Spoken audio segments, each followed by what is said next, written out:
let's say I've done my 3-day SIV, and I might not be able to do one for another year or so. What kind of stuff can I do at home? Yeah, I mean, basically you can, I want you to get a couple of manoeuvres. There are a couple of really valuable manoeuvres that you can learn, that we teach, that you can take away and do by yourself. The thing to remember when you're training by yourself is to have height and a good box, neither of which you really get in the UK, so you're just going to have to be careful. And then just knock back the energy. The main thing is to just move with the glider and be analytical. So rather than just doing something, before I became an instructor, I could do big, beautiful wingovers, but I couldn't tell you how I could do it. I'd learned the muscle memory, and by becoming an instructor and breaking it down, I could then do an early break, a late break. I had much wider vision, and I knew what was going on and why it was happening. So when you go away and train, think about the action you're doing, the reaction you're getting. You can start to use pitch and roll to help with the next manoeuvre, or you can learn to cancel these things. And of course, if you don't have the height, just knock back the energy a bit. But it's really important to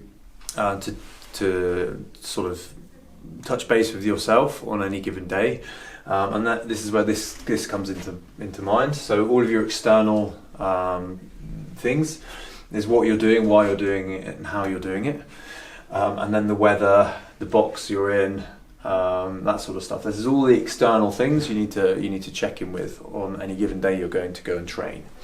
Then the mental aspect, the psychological, is visualization. So that can be done anytime, anywhere. You can do 1,000 rapid exits in your mind.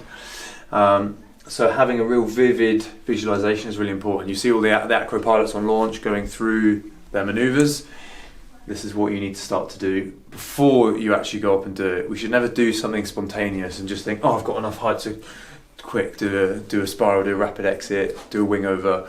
Okay, there should be some thought process behind it and visualizing how you're going to do it.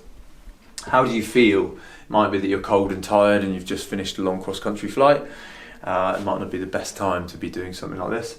And then a positive mindset. If you're just about to do something after the SIV course, and I'm not in your ear, and you're not over a lake, and you're full of fear, you're going to carry that through the manoeuvre. So do something that you know you can do, and do it to an energy level that isn't going to be too overwhelming for you, and go in with a positive mindset, because then you're going to have a wider vision and less stress, and you're actually going to be more inducive to learning.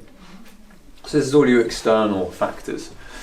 And then just homework is to write all the details after the course or during the course as well. Like, we forget 60% of everything we've been verbally told.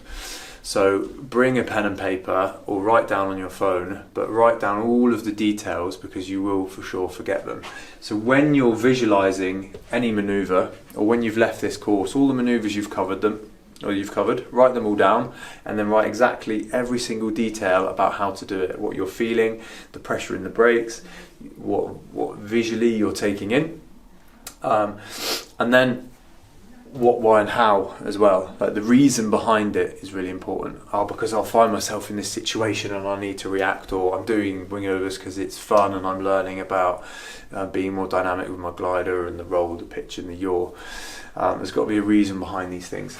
And then keep a log of your training as well. So in future we're going to give out an Excel spreadsheet with this sort of details on, and you can just fill in the sections as to what you've done and when you did it, because it can be quite surprising. If you don't fly regularly, you're just happy to get out and fly, but then if you look back on your log and you haven't done anything dynamic for a year, for sure the first time you get into a dynamic situation, whether it's you doing some training or a surprise situation, it's going to be much more stressful than if you have done something dynamic.